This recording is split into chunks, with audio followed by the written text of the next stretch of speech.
जय महाराष्ट्र। मी कैलास दरेकर, महाराष्ट्र नवनिर्माण सेनेचा विधानसभेचा अधिकृत उमेदवार। आज मी सातत्याने काही विषयावर बोलत आहे, मतदारांपर्यंत पोहोचत आहे, परंतु मतदार हा विसरभोळा असल्याने मला मतदारांपर्यंत एक मेसेज द्यायचा आहे। हे आष्टी शहरातलं बसस्थानक म्हणजे आष्टी शहरातलं किंवा आष्टी मतदारसंघाचं नाक आपण म्हणू, कारण हे नगर जिल्ह्याच्या बाँड्रीवर असणारं तालुका आहे। त्याच्या बसस्टँडची अवस्था पहा, ज्या ठिकाणी पाहिलं तर लघुशंख्येला शौचालय नाहीत, त्याची दुरावस्था बघा।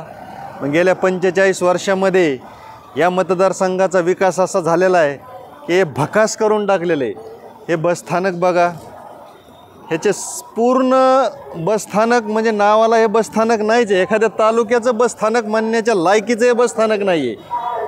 त्यातच तुम्हाला सांगतो की गेल्या 18-19 या बसस्थानकाचं काम चालू झालेलं आहे।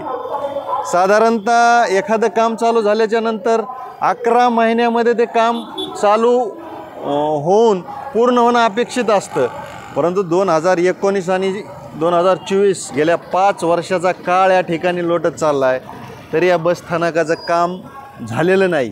म्हणजे नेमके ह्या प्रस्थापितांनी कुठला विकास केला आहे हे जनतेने एकदा पाहिलं पाहिजे का? फक्त सत्ता आणि सत्तेतून पैसा आणि पैशातून सत्ता एवढंच या प्रस्थापितांनी बघितलं आहे। तुमच्या सर्वसामान्य जनतेचं देणं घेणं या प्रस्थापितांना नाही आहे। कारण आज या ठिकाणी महिलांसाठी कुठं शौचालय नाही आहे। शौचालय महिलांसाठी जर नसेल तर या बसस्थानकावर आलेल्या महिला नेमकं त्यांना जर शौचालयाला जायचं असेल तर ते कुठं जाणार आहेत? उघड्यावर गेल्याशिवाय पर्याय नाही। मग नेमकं ह्या प्रस्थापितांनी ह्या तालुक्याचा विकास काय केला आहे आणि कुठल्या तोंडाने हे लोक मतं मागतायत?